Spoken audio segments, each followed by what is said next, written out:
উপস্থিত বলিতে আমাদের হোয়াইকং এলাকার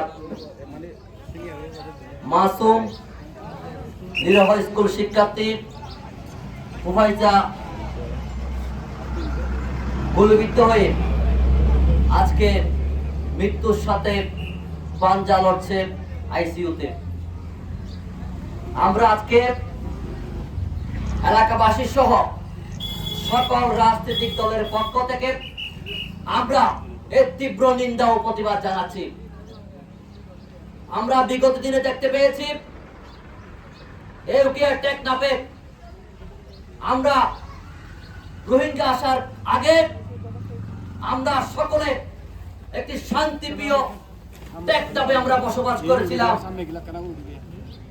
রোহিঙ্গা আসার পর থেকে আমরা টেকনাফে একটি অস্থির টেকনাফ পরিণত হয়েছে, যেখানে বিভিন্ন ভাবে আইন শৃঙ্খলার অবনতি হচ্ছে, যেটাকে আমরা বারবার প্রশাসনকে অবহিত করার পরও আমরা এটা সঠিক আমরা সাধারণ জনগণ স্থানীয় জনগণ আমরা পাচ্ছি না।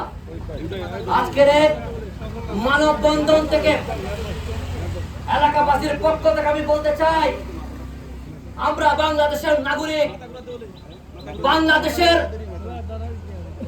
নিরাপদভাবে বসবাস করার অধিকার আমাদের রয়েছে, ঠিক কিনা?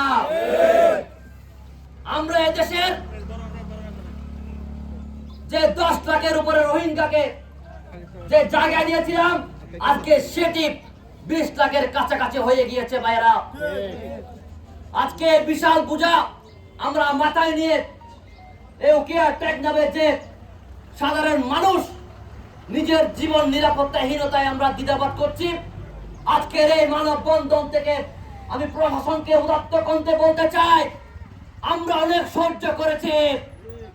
আগামীতে যদি আমার কোন মাসুম ভাইকে রক্ত দিতে হয়, আমরা সকল ঐক্যবদ্ধভাবে এর জবাব নেব।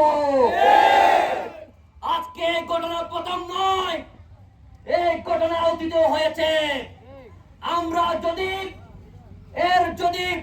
যেভাবে আজকে হুবাইজার জন্য আজকে আমরা মাঠে নেমেছি, অতীত সেভাবে যে ঘটনা ঘটেছে, অতীতের যদি আমরা সেভাবে মাঠে নামতাম, আজকে ঘটনা ঘটতো না। আমি আপনাদেরকে অনুরোধ করব, যাতে ভবিষ্যতে এইরকম নিকারজনক ঘটনা আর না ঘটে, সেজন্য প্রত্যেকটা প্রশাসনকে সে দায়িত্ব নিতে হবে। আজকে আমরা যারা এখানে ঐক্যবদ্ধ হয়েছি, আমাদের আজকে একটাই দাবি, আমাদের সে মাসুম বাচ্চা আজকে আইসিইউতে কাতরাচ্ছে, মৃত্যুর জন্য পাঞ্জা লড়ছে। আমি সরকার মহোদয়কে অনুরোধ করব, প্রশাসনকে অনুরোধ করব, আমাদের বোনের জন্য আমাদের বোন আজকে রক্তাক্ত হয়েছে, তার সুচিকিৎসার দায়িত্ব আমাদেরকে নিতে হবে। তাই তার সুস্থ না হওয়া পর্যন্ত যত সুশিক্ষার দরকার হয়, সরকার মহোদয়ের কাছে আমরা সকল এলাকাবাসী অনুরোধ করব, তার যাতে চিকিৎসার দায়িত্ব বা সরকার গ্রহণ করে।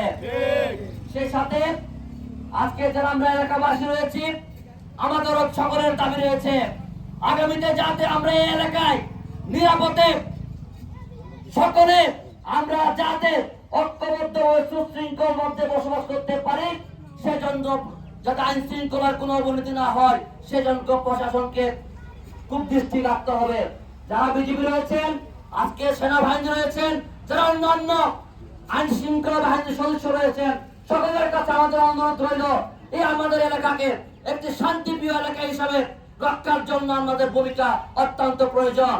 আরেকটি বিষয়, গতকালকে আমাদের নেতৃবৃন্দ যে দাবিগুলো দিয়েছেন, ইনশাআল্লাহ জামাত ইসলামের আমির আমাদের সাবেক চেয়ারম্যান নূর আহমদ আনোয়ারি এবং বারবার নির্বাচিত টেকনাফের জাতীয় সংসদ সদস্য শাহজাহান চৌধুরী ছিলেন, ওনারা দুজন মিলে উদ্বোধন কর্তৃপক্ষের সাথে যে আলোচনা করেছেন, আমি জানি তারা দুজনে চেষ্টা করছেন, ইনশাআল্লাহ একটি সঠিক সমাধান তারা করবে বলে আমরা আশা ব্যক্ত করি। তাই সকলকে সুশৃঙ্খল থেকে প্রতিবাদ করার জন্য আমি আহ্বান জানাচ্ছি। আমরা সকল সুশৃঙ্খল ভাবে এই হুফাইজার জন্য সর্বশেষ আন্দোলন সংগ্রাম করে যাব, যাতে সে সুশিক্ষা পায় এবং যাতে করে এই এলাকায় যাতে অন্য কোনো এরকম ঘটনা ঘটে সেই বিষয়ে সকলকে ঐক্যবদ্ধ থাকার আহ্বান জানিয়ে আজকের এই মানববন্ধনে সকলের প্রতি যারা অংশগ্রহণ করেছেন সকলের প্রতি কৃতজ্ঞতা এবং ধন্যবাদ জানিয়ে আমার বক্তব্য শেষ করছি। সবাই ভালো থাকবেন, সুস্থ থাকবেন এবং হুমায়ুনের জন্য সকলে আল্লাহর দরবারে দোয়া করবেন। আসসালামু আলাইকুম।